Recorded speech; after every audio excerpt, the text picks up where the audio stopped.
Human na gyud tag-spray. Bisugdan na to alas 5 sa buntag. Ngit-ngit pa man to. Nahuman tag alas 7:30. Mga 2 hours and a half.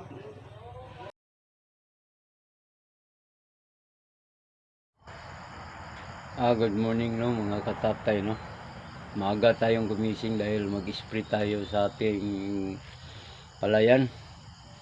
Ito ipakita ko sa inyo kung anong gamit kong na pang-spray o medisina para sa nakita natin na ang dahon ay maputi. Ito ang gamit ko. Armada 100 AC. May haluan natin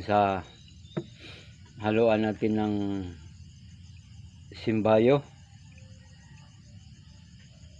250 ml, maliit lang, at saka chlorpyrifos pang-uod.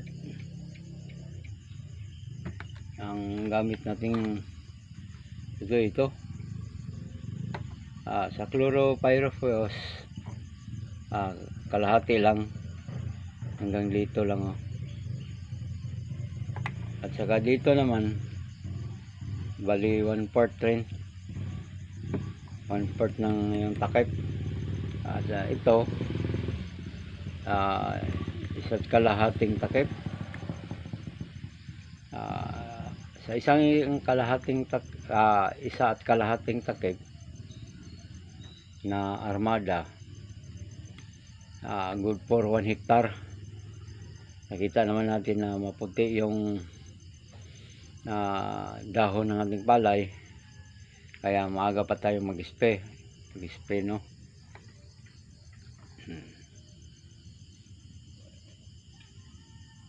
Madilim pa, nag-spray na tayo. Ang oras natin sa ngayon mga 4:45, maya mga 5 o'clock andun na tayo sa palayan natin. Mag-mix pa ako. Ito ang uunahin natin. Mix natin yan.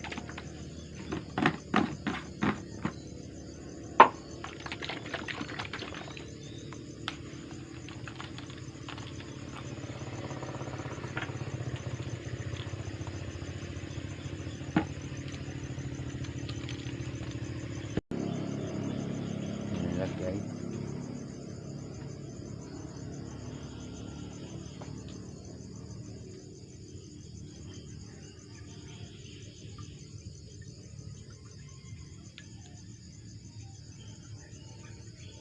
Kalahati. Isa't kalahati. Ito naman.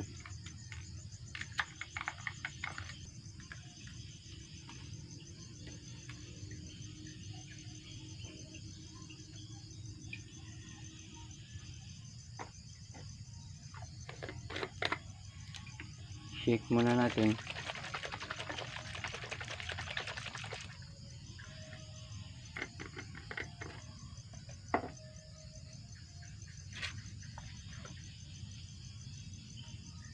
Ito na siya.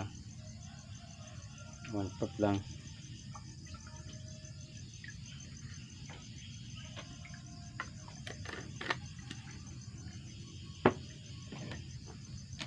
Ito na naman pero chlorpyrifos mga kalahating takip.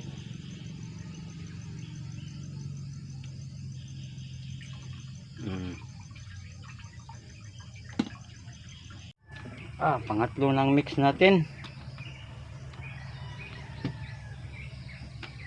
Maliwanag, lumabas na ang haring araw.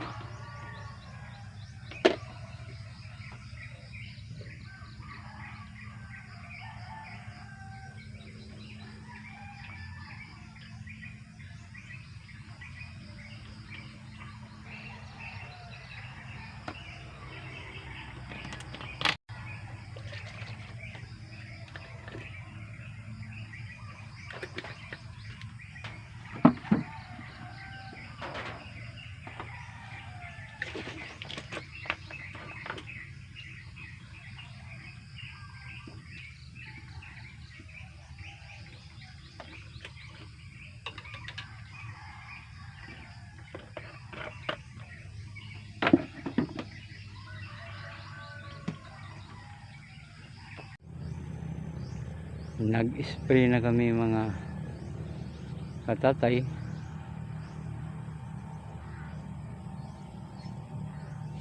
Umabot ng 2 oras panghuli naming spray to.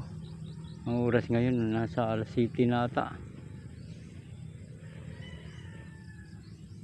2 kaming nag-spray, papalit-palit dahil mapapagod din tayo.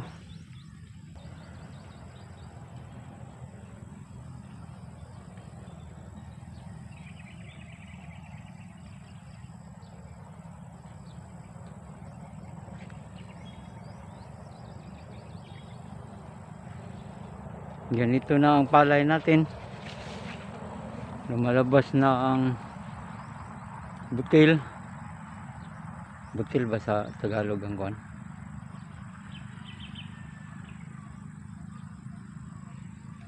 One half hektar na lumabas na kuwan. Meron namang hindi pa nakalabas. Tulad dito. Wala dito pero doon banda may lumabas ng butil. Butil na walang laman dahil may laman, gatas pa.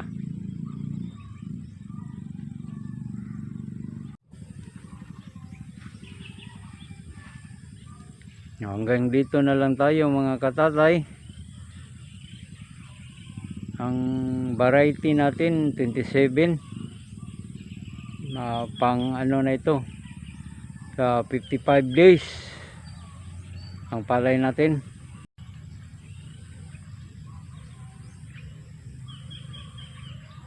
Hanggang dito na lang tayo. Ito si Tatay sa Uma, live in the farm.